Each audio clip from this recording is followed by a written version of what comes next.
Assalamualaikum warahmatullahi wabarakatuh. Waalaikumsalam warahmatullahi wabarakatuh. Bismillah walhamdulillah wassalatu wassalamu ala rasulillah Sayyidina Muhammad ibn Abdillah wa ala alihi wa sahbihi wa mawala amma ba'du.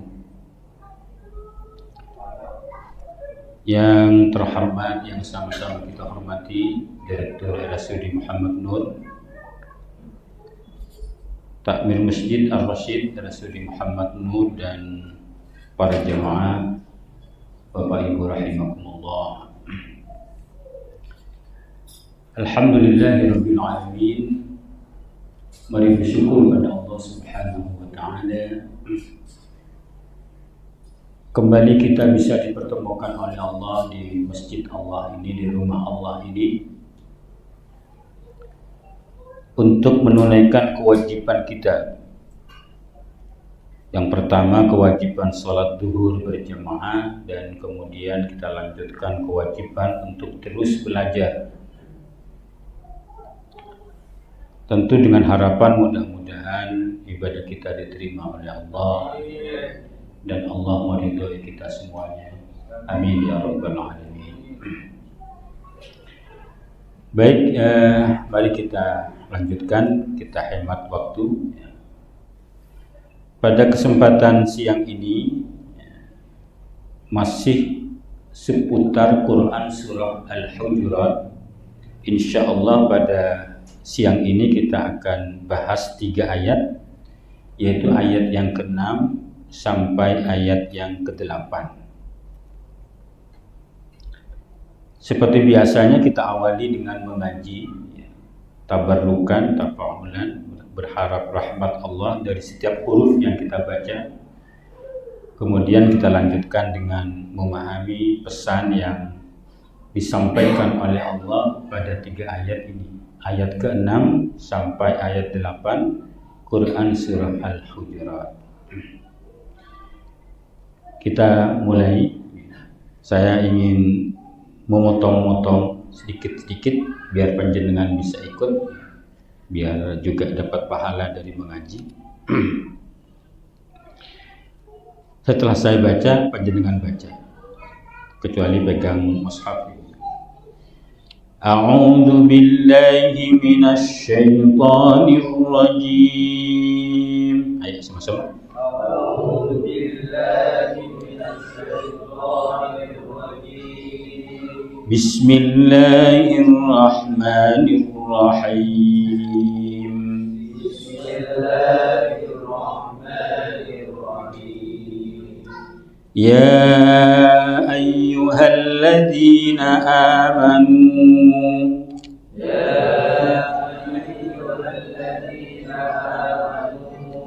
In ja'akum fasikum binaba'in fatabayyanu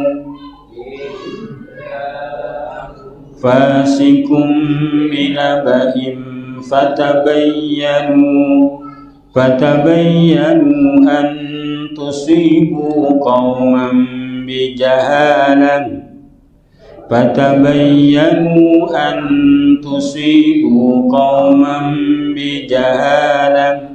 fatusbihu ala ma fa'altum nadimin.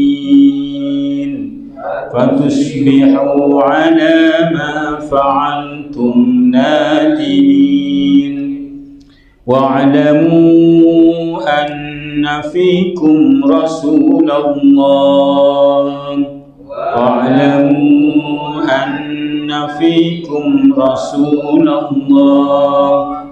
law yuti'ukum fi katsirin minal amri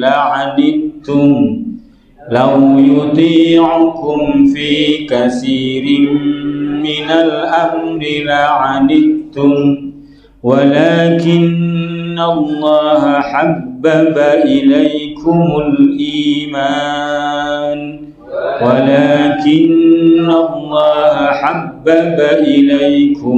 iman wa zayyanahu fi qulubikum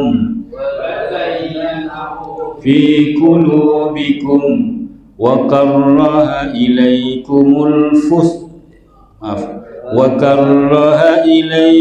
الكفر والفسوق والعصيان sama-sama وكره إليكم الكفر والفسوق والعصيان أولئك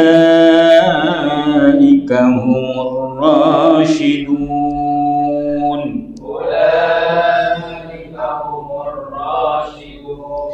فضلا من الله ونعما والله عليم حكيم.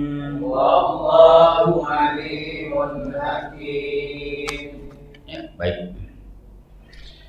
Para jemaah Bapak Ibu rahimakumullah, mari kita coba pahami sedikit-sedikit apa yang disampaikan Allah dalam firman-Nya ini. Baik, ayat yang ke-6 Allah mulai dengan panggilan penuh hormat, ya ayyuhalladzina amanu, yang artinya wahai orang-orang yang beriman. Masih ingat yang saya sampaikan apa pesan kalau Allah, apa pesan yang bisa kita ambil kalau Allah memanggil kita dengan ya ayyuhalladzina amanu? Ada yang ingat? Ada taklif betul. Ada 3. Coba mohon diingat-ingat karena ini akan banyak sekali diulang dalam Al-Quran. Yang pertama pesannya, contoh cara Allah memanggil. Allah memanggil itu dengan panggilan penuh hormat. Jadi panggillah orang itu dengan sisi kehormatannya sehingga panggilan kita didengar, panggilan kita efektif. Jangan biasakan memanggil orang justru dengan kejelekannya. Di samping itu akan menyakiti hati orang yang dipanggil. Panggilan kita tidak akan dihiraukan karena orang itu merasa tersakiti. Jadi satu. Yang kedua, setelah ada panggilan ya ayyuhalladzina amanu, benar kata Ustaz, akan ada taklif dari Allah, akan ada pembebanan dari Allah. Perhatikan itu.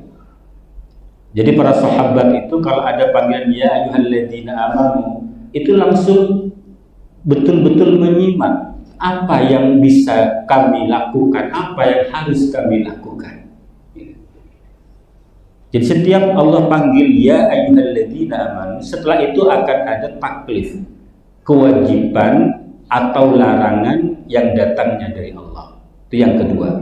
Yang ketiga, taklif itu sesungguhnya berat. Diperintah itu berat, dilarang itu berat. Tapi kalau yang menerima larangan atau perintah itu adalah iman kita, meskipun berat akan terasa ringan, bahkan mungkin bisa menyenangkan. Karena yang memerintah adalah Allah, zat yang kita cintai. Tidak boleh kecintaan kita melampaui cinta kita kepada Allah dan Rasul-Nya. Ada 3, ingat-ingat. Jadi sekali kalau diulang-ulang begitu, ingat-ingat. Jadi ketika Allah berfirman ya ayyuhalladzina amanu, itu ingat, satu, contoh cara Allah memanggil, panggil dengan penuh hormat. Yang kedua, perhatikan kira-kira apa yang akan Allah bebankan kepada kita. Yang ketiga, terimalah beban itu baik perintah maupun larangan dengan iman kita. Insya Allah apapun beban itu akan terasa ringan, bahkan bisa jadi menyenangkan. Kemudian apa yang Allah sampaikan? Taklifnya, in ja'akum fasikum binaba'in fatabayyanu. Luar biasa ini ayat ini. In ja'akum fasikum binaba'in, jika datang kepada kalian binaba'in, fasikun, orang yang fasik, datang pada kalian orang yang fasik binaba'in, dengan membawa berita Naba ini an-naba, binaba'in naba itu berita besar, berita penting, berita strategis, berita yang membawa dampak besar. Itu naba, bukan sekedar berita biasa, bukan sekedar informasi biasa. Kalau datang kepadamu orang fasik dengan membawa berita besar, berita penting, berita yang strategis, ada dampak besar dari berita itu, fatabayyanu, maka hendaklah kalian tabayyun. Jadi ini luar biasa ini. Ini tuntunan Allah yang luar biasa. Jadi sebelum masuk pada kajian ayatnya, sesungguhnya ayat ini turun berkaitan dengan salah seorang dari Bani Mustalik, kabilah Bani Mustalik, ada namanya Al-Haris bin Abi Dhihar Al-Khuzai. Dia datang ke Rasulullah, kemudian diseru oleh Rasulullah, ayo masuk Islam. Langsung dia menyambut, baik, kami masuk Islam. Kemudian apa ya Rasul lagi yang diperintahkan panjenengan kepada saya? Bayar zakat. Setelah itu, tolong Rasul, saya diberikan kesempatan untuk kembali ke Bani Mustalik. Saya ingin mengajak semua warga Bani Mustalik untuk masuk Islam. Sekaligus saya akan menghimpun zakat dari para orang kaya yang ada di Bani Mustalik. Setelah itu, setelah siap, tolong kirim kami utusan agar menjemput zakat itu. Diizinkan Rasulullah, pendek kata, setelah itu kembali ke kabilahnya, kemudian berhasil mengislamkan Bani Mustalik, kemudian menghimpun zakat dari orang-orang kaya dari Bani Mustalik itu. Tiba pada saatnya ternyata tidak ada utusan dari Nabi yang datang. Tapi sungguhnya para jamaah, Nabi itu sudah mengutus seorang sahabat yang bernama Al-Walid bin Uqbah Al-Mughaiti. Jadi Al-Walid bin Uqbah Al-Mughaiti ini sahabat Rasul, diutus untuk mengambil zakat yang sudah dihimpun oleh Al-Haris bin Abi Dhihar Al-Khuzai dari Bani Mustalik. Nah, kemudian di tengah jalan yang namanya Al-Walid bin Uqbah ini merasa gentar, merasa takut, ya, merasa takut. Jadi ceritanya di zaman sebelum masuk Islam, ya, sebelum datangnya Nabi Muhammad dengan risalah Islamnya, ini antara kabilahnya Al-Uqbah ini dengan kabilah Bani Mustalik ini berseteru, bertengkar. Nah, kok kebetulan ya, Nabi itu mengutus Walid bin Uqbah ini untuk memungut zakat yang dihimpun oleh Haris bin Dhihar dari Bani Mustalik, musuh bebuyutannya. Tentu karena diperintah Rasul mau tidak mau berangkat. Tapi di tengah jalan ini mulai ada keraguan, takut, jangan-jangan masih ada dendam. Sementara di Bani Mustalik itu, ketika mendengar Rasul telah mengutus seorang utusan untuk mengambil zakat, ini Haris bin Dhihar bin Abi Dhihar ini kemudian memerintahkan para masyarakat Bani Mustalik untuk keluar rumah. Ayo keluar, kita sambut dengan penuh hormat utusan Rasulullah. Sementara Al-Walid bin Uqbah ini juga dengar-dengar ada informasi bahwa yang namanya Bani Mustalik ini keluar semua, keluar rumah. Nah, ini ada rasa gentar. Sementara dari sisi dari Bani Mustalik itu niatnya baik, mau menjemput, ya, kemudian menghormat utusan Nabi yang bernama Al-Walid bin Uqbah. Walidnya merasa takut karena dulu pernah jadi musuh buyutan sebelum Islam datang. Karena takut dia kembali ke balik menghadap Rasul, ya Rasulullah, saya kembali karena ternyata Bani Mustalik tidak mau mengeluarkan zakat dan bahkan mau menangkap saya dan hendak membunuh saya. Ini kata Al-Walid bin Uqbah kepada Rasulullah Muhammad SAW.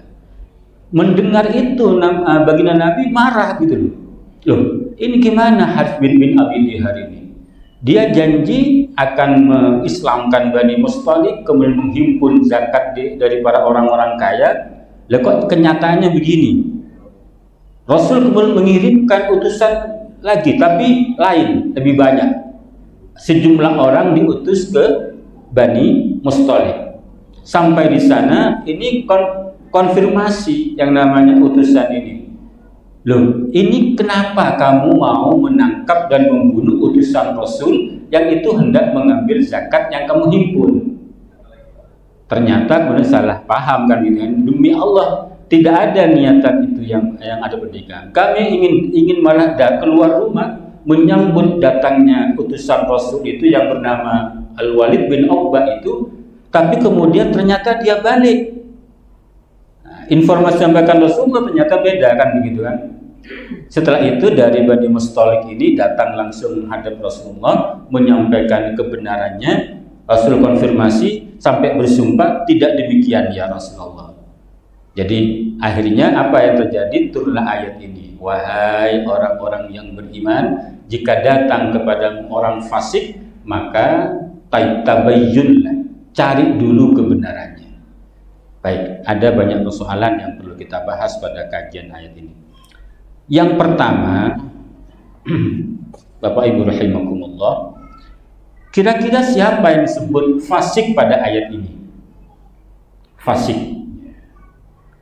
Para mufassir itu tentu merujuk kepada yang disebut dalam ayat ini adalah Al-Walid bin Uqbah.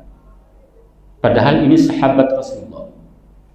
Di kalangan para muhaddis, para jamaah, itu ada kaidah kullu sahabati adil. Setiap sahabat itu adil, punya integritas yang baik.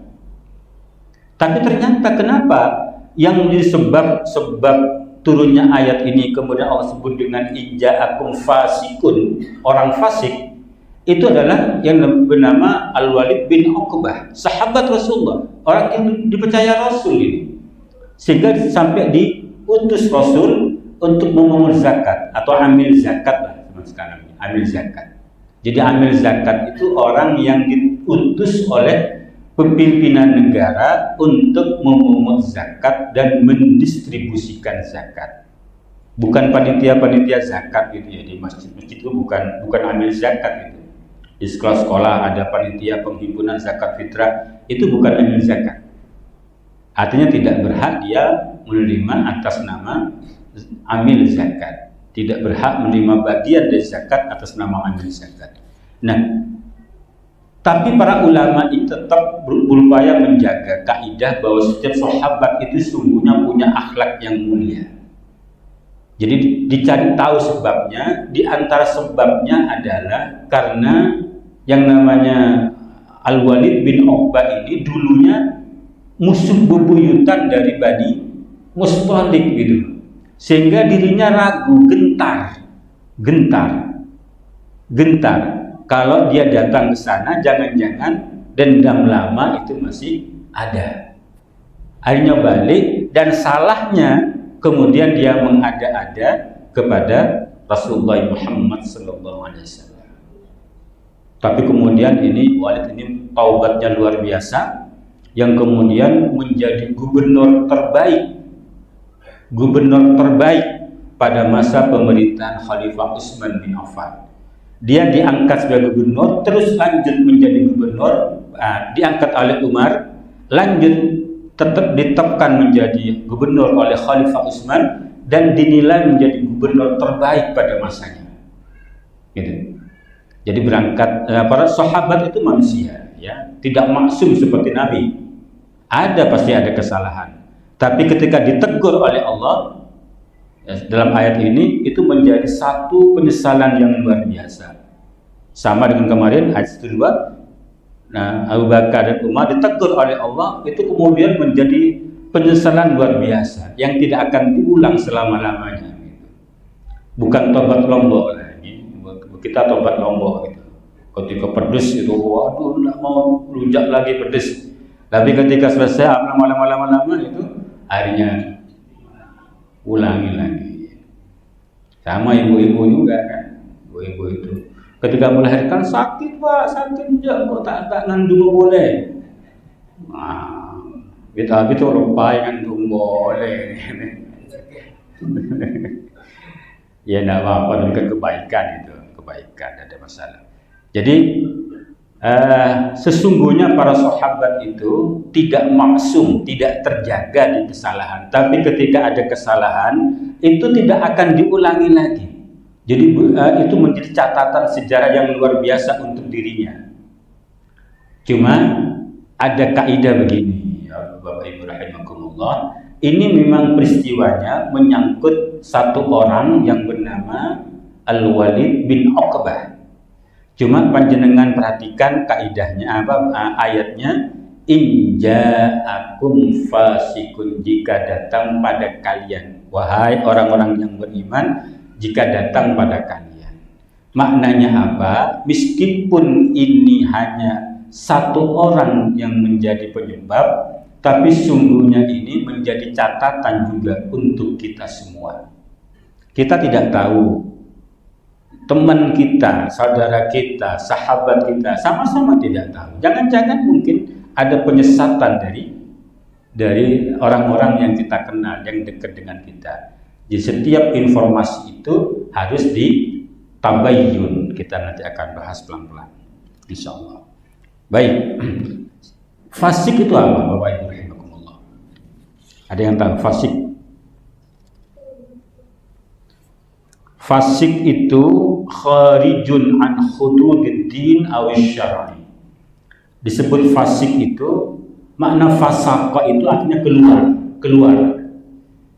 Fasik, orang yang fasik, orang yang keluar, artinya orang yang keluar dari batas-batas yang telah ditentukan oleh agama dan syariat. Itu fasik itu. Jadi yang menjadi persoalan di sini moralitas, bukan yang ditekankan moralitas, bukan pada sisi agama. Karena fasik itu bisa saja terjadi pada orang Islam, orang beriman.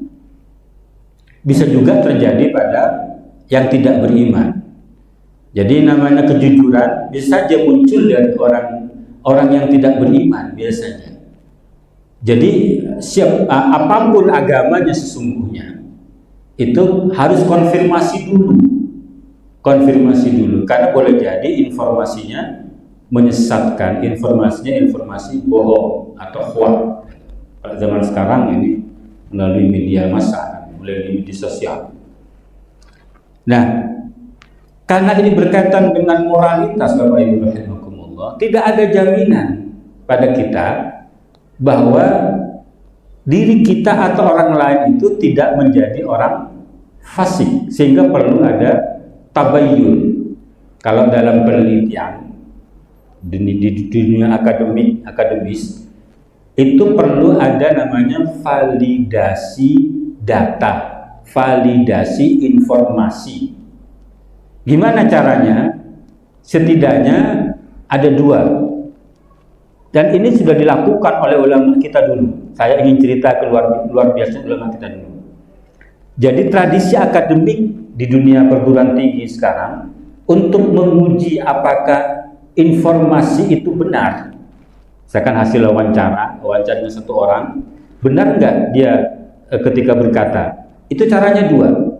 Yang pertama dengan validasi sumber. Insyaallah panjenengan sudah biasa mendengar ini. Artinya, jangan hanya bertanya pada satu orang, tanya juga pada orang lain. Kalau jawabannya sama, maka berarti benar. Gitu. Semakin banyak yang menjawab sama, berarti semakin valid, semakin benar. Nah ini saya ingin biar panjenengan sebagai Muslim ini tidak kecil hati. Tradisi begini ini sudah ada sejak zaman awal Islam. Apa buktinya? Ulama muhaddis dulu membagi hadis itu menjadi dua. Yang pertama ada namanya hadis ahad. Ini awal-awal sebelum dikenal hadis sahih, hadis dhaif. Ada namanya, ini belum dikenal. Sebelumnya dikenal namanya hadis ahad dan hadis mutawatir. Hadis ahad itu Bapak Ibu rahimakumullah adalah hadis yang disampaikan oleh satu, dua, atau tiga. Kalau hanya satu yang menyampaikan namanya hadis gharib, kalau dua aziz, kalau tiga masyhur, hadis masyhur. Jadi para ulama dulu itu kalau hanya satu ditolak itu. Panjenengan datang pagi ada kecelakaan, jangan langsung terima. Nggak percaya. Ada lagi yang bilang betul tadi, itu namanya aziz. Nah, kalau ulama dulu apalagi berkaitan dengan hadis Nabi itu sangat hati-hati. Kalau cuma satu orang yang menyampaikan Nabi berkata demikian belum diterima. Karena itu gharib, masih asing. Baru kalau ada dua lumayan. Sudah ada saksinya namanya hadis aziz kalau panjenengan belajar hadis. Kalau tiga atau lebih tapi tidak sampai tingkatan mutawatir namanya hadis masyhur. Banyak sahabat yang menyampaikan itu tapi tidak sampai tingkatan mutawatir masyhur. Masyhur, hadis masyhur. Semakin yakin bahwa itu benar. Jadi kalau banyak jalur bahwa Nabi menyatakan sahabat A bilang begini, sahabat B bilang begini, C bilang begini, sama. Informasinya sama bahwa Nabi mengatakan demikian, belum sampai pada derajat mutawatir, itu namanya masyhur. Semakin yakin bahwa memang benar Nabi berkata demikian. Apalagi sudah masif yang menyatakan itu banyak. Itu namanya hadis mutawatir. Kalau tingkat mutawatir Bapak Ibu rahimahullah, maka validitasnya kalau bahasa ilmiahnya itu sudah 100% hakul yakin. Kalau panjenengan mendengar hadis mutawatir itu pasti hadis. Pasti hadis. Ini yang pertama, dengan ini dulu sudah ini. Dulu. Artinya di awal-awal masih ada kekhalifahan, tradisi sudah ada. Cek dulu, ada nggak sahabat yang mendengar Nabi berkata demikian? Begitu. Tradisi dulu. Kalau sekarang sedikit dikerenkan namanya validasi sumber data, itu bahasa ilmiahnya. Ada yang kedua namanya validasi metode. Kalau wawancara, maka cek ada nggak orang yang melihatnya, ada nggak dokumen yang membuktikannya. Validasi sumber. Jadi Al-Quran Bapak Ibu rahimakumullah itu semua sahabat hafal, tapi kalau hanya hafalan nggak diterima. Ini sudah mutawatir hafalannya, masih mau dicek oleh Zaid bin Sabit sebagai penulis Al-Quran itu, ada nggak catatannya?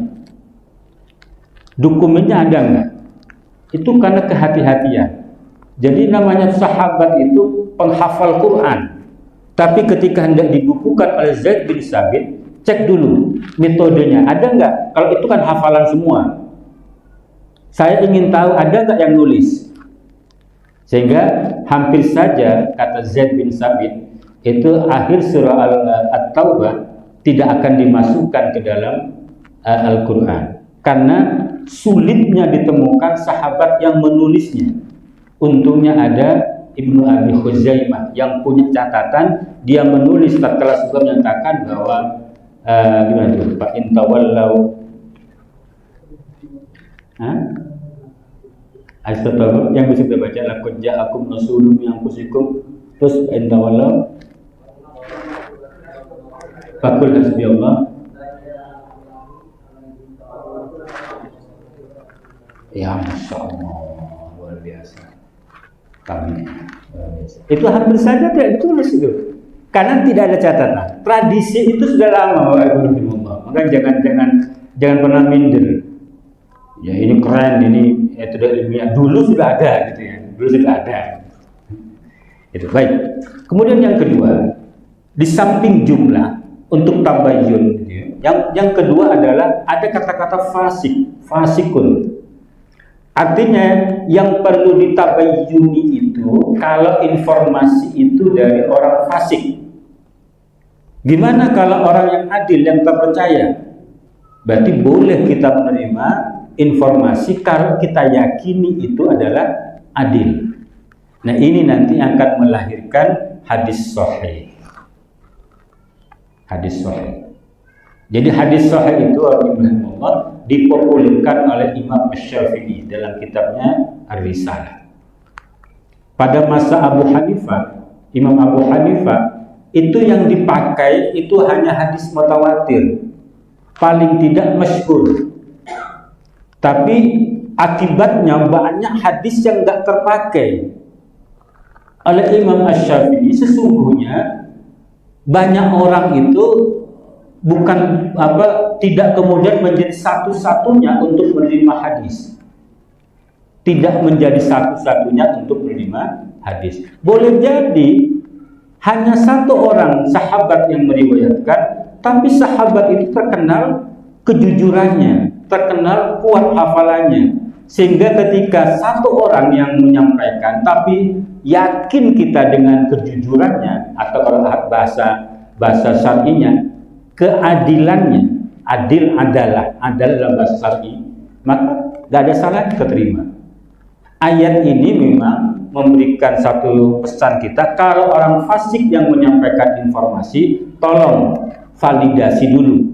Sebaliknya kalau orang adil yang memberikan informasi, kenapa tidak langsung kita terima? Nah, gitu maksudnya. Ini kemudian dikemas oleh Imam Asy-Syafi'i dalam kitab Ar-Risalah yang namanya hadis itu bisa saja dari satu orang, ya, tapi dia terkenal adil. Kalau itu rangkaian sanadnya semuanya adil, jujur, kuat hafalannya, akan melahirkan hadis sahih. Kalau ada yang cacat atau kurang kuat hafalannya, melahirkan hadis hasan. Kalau kurang lagi, kadang-kadang lupa dia, maka melahirkan hadis dhaif. Sehingga hadis dhaif itu kemungkinannya hadis. Hadis dhaif kemungkinannya adalah hadis. Cuma ada orang yang dilalui an-annya tuh kan. Kalau baca hadis kan lengkap an, dari ini. Di antara banyak perawi hadis itu ada yang hafalannya kurang kuat, kadang lupa dia. Kalau di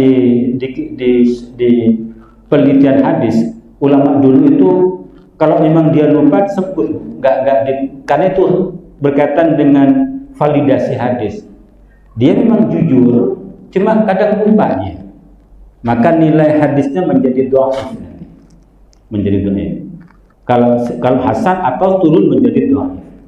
Sehingga karena itu kalau panjenengan mendengar ada satu pernyataan ulama boleh menggunakan hadis dhaif untuk fadhailul amal, berangkat pemikiran dari sini. Hadis dhaif itu mungkin saja hadis, memang Nabi mengatakan, cuma yang menceritakan itu ada orang yang kurang kuat hafalannya. Paham ya? Mudah-mudahan paham ya. Tapi ini tidak apa-apa saya sampaikan. Karena saya yakin ini banyak pesan di sini. Banyak pesan. Jadi ayat ini memang menganjurkan kita tabayyun kalau yang menyampaikan itu orang fasik.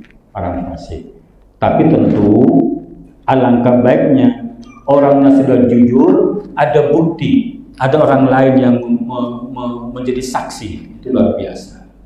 Berarti orang semakin yakin dengan informasi yang kita sampaikan. Makanya satu rahasia besar suksesnya risalah baginda Nabi Muhammad SAW, karena beliau sebelum diangkat Nabi dikenal dengan dengan julukan apa? Al-Amin, yang terpercaya. Sehingga ketika beliau ngomong, orang tidak menyaksikan lagi. Langsung nggak mungkin kalau Muhammad itu berkata, ini makanya Abu Bakar disebut dengan As-Siddiq, karena beliau sangat, kalau itu Muhammad yang berkata, saya percaya. Tadi malam saya Isra, kata Nabi Muhammad. Yang lain masuk, mana mungkin. Jarak tempuhnya itu kalau ditempuh 2 bulan. Di mana pendapat Abu Bakar? Kalau yang bilang itulah Muhammad, saya percaya. Maka dibilang dengan Abu Bakar As-Siddiq, yang mempercayai. Jadi semua apa yang disampaikan Nabi langsung dipercayai. Baik, Bapak Ibu rahimakumullah.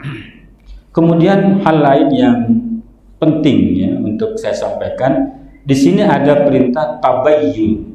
Tabayyun itu maknanya itu bisa meneliti, memverifikasi atau mengklarifikasi. Tabayyun. Panjenengan mendengar surah Al-Bayyinah. Al-Bayyinah itu bukti. Harus ada pembuktian dulu. Ini penting. Jadi informasi apapun itu harus ada pembuktian. Apalagi zaman sekarang, orang begitu mudahnya ini. Orang begitu mudahnya itu membuat konten-konten yang hoax. Begitu mudahnya. Apa dikira itu gak ada sanksi hukumnya? Jelas itu berdosa. Kenapa? Karena berita-berita hoax, berita-berita palsu, berita-berita yang tidak benar, itu dampaknya luar biasa. Banyak dampak. Ada beberapa penelitian yang saya upload ini, saya download. Dampak dari berita-berita hoax, berita palsu, itu akan menyebabkan salah paham dan fitnah. Kita gara-gara ada konten-konten itu, kadang kita menuduh orang lain langsung setuju gitu. Karena kita nggak punya alat untuk klarifikasi. Jadi kita tuduh dengan apa yang dituduhkan dalam konten-konten itu, atau menjadi sumber masalah. Yang itu termasuk diantaranya adalah mencederai persatuan dan kerukunan.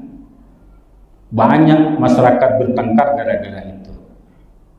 Kemudian yang pasti itu merugikan orang lain, terutama orang yang difitnah itu.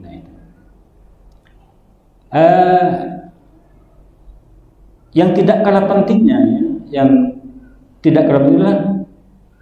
bahwa gara-gara berita hoax itu setidaknya dalam diri kita itu, kalaulah nggak percaya, minimal kita mulai meragukan orang itu,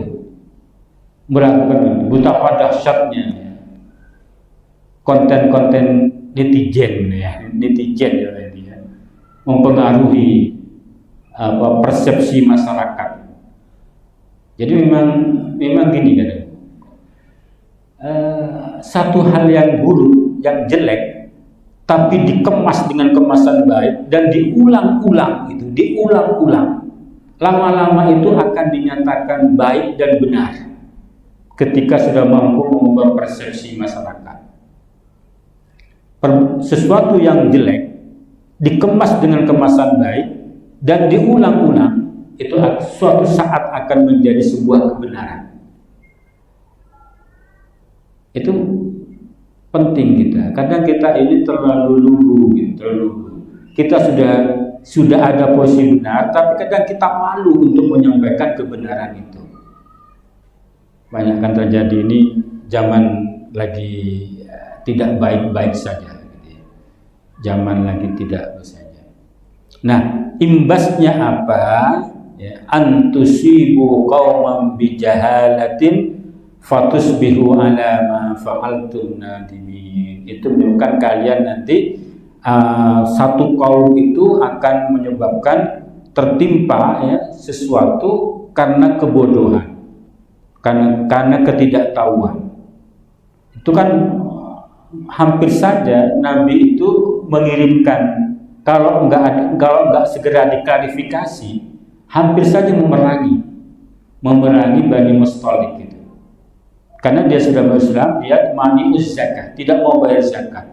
Seperti kasus yang terjadi pada masa Khalifah Abu Bakar, ada kelompok yang nggak mau bayar zakat, diperangi oleh Abu Bakar. Ini hampir saja. Untung segera ada klarifikasi, ada tabayyun langsung pada Nabi. Tidak, Nabi, kami tidak ingkar pada janji, kami tetap taat pada perintah untuk menunaikan zakat. Akhirnya tidak lagi. Andaikan lanjut fatusbihu ala ma fa'altum nadimin, maka nanti kalian itu akan menyesal gara-gara nggak klarifikasi dulu, nggak tabayyun dulu, akhirnya apa? Penyesalan yang terjadi. Baik, lanjut dikit lagi. Saya ingin ini yang lain sebentar. Saya ingin ini selesai karena ini berkaitan. Wa'lamu anna fikum Rasulullah, ketahui olehmu anna fikum, sungguhnya di antara kalian itu Rasulullah, ada utusan Allah. Maknanya apa begini? Ini sudah menjadi tradisi kita. Jadi Allah ingatkan pada kita semua pada saat itu, tentunya pada masa Rasulullah, Rasul itu ada di antara kamu, makanya jangan bicara yang tidak benar. Jangan bicara bohong. Nah ini kan kemudian orang tua itu begitu, orang jong mempongki bedekok jong mari terpak. Kan gitu sering kali kita. Jadi kadang memang kita ini butuh figur, Bapak Ibu rahimakumullah. Karena orang tua kita sering bilang begitu. Saya ngajong kok nitip mempongki kok ki odi jak tokaran bentar ya tanah.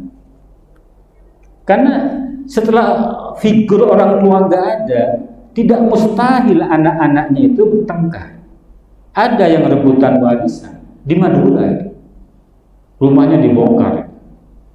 Ada kan? Masuk viral juga ya. Gara-gara itu, Masya Allah.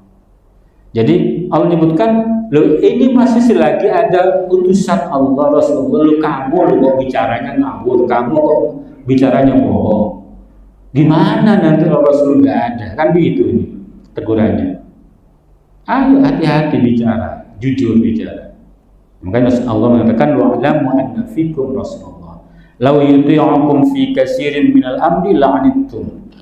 Kalau Rasul mesti harus ikut apa yang kamu mau, itu jangan-jangan malah membuat kamu berat, bermasalah.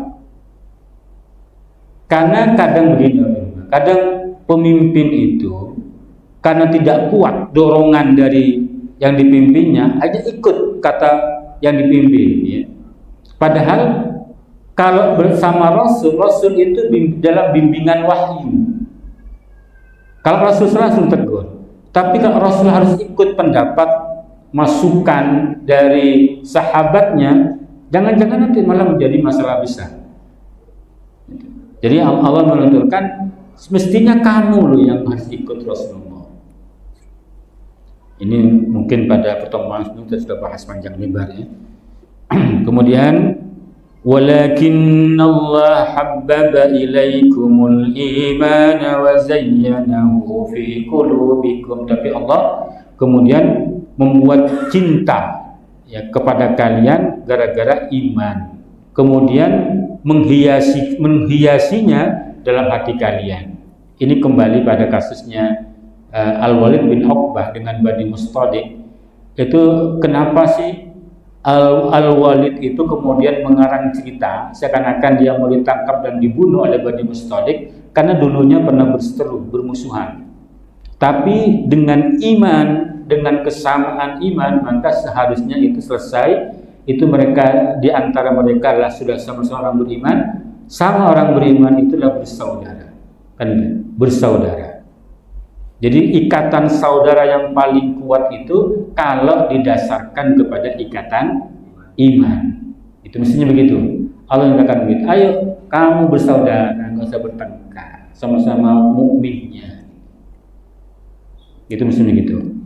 Kalau kembali ke sana, kita pun ambil pelajaran dari itu. Mungkin pada mukmin jak togaran, bis todus gitu, todus. Kadang muntah seteretanan tak togar.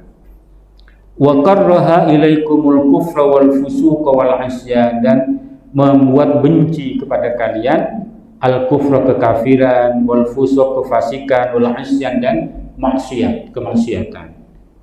Ulaika humur rasyidun, mereka itulah orang-orang yang mendapat petunjuk. Jadi kalau sudah beriman, ayo cintai saudaramu sama iman. Gara-gara iman itu hiasi hatimu, tidak lagi ada permusuhan. Hindari kekafiran, hindari kefasikan, hindari kemaksiatan. Mereka itulah orang-orang yang mendapatkan petunjuk.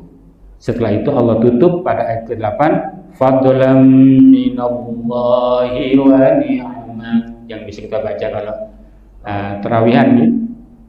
Fadlan minallah, karunia dari Allah, wa ni'mah, dan nikmat dari Allah. Karunia menurut panjenengan, kira-kira dalam hidup panjenengan karunia terbesar apa? Iman. Apalagi? Sehat. Apa lagi? Bisa nggak merasakan? Tentu ketika dihitung banyak begini. Coba pikir-pikir. Panjenengan itu kira-kira 3 saja karunia terbesar dari Allah. Pas renungkan itu, benarkah ini terbesar dari Allah gitu ya? Tapi kalau merujuk kepada pandangan para ulama,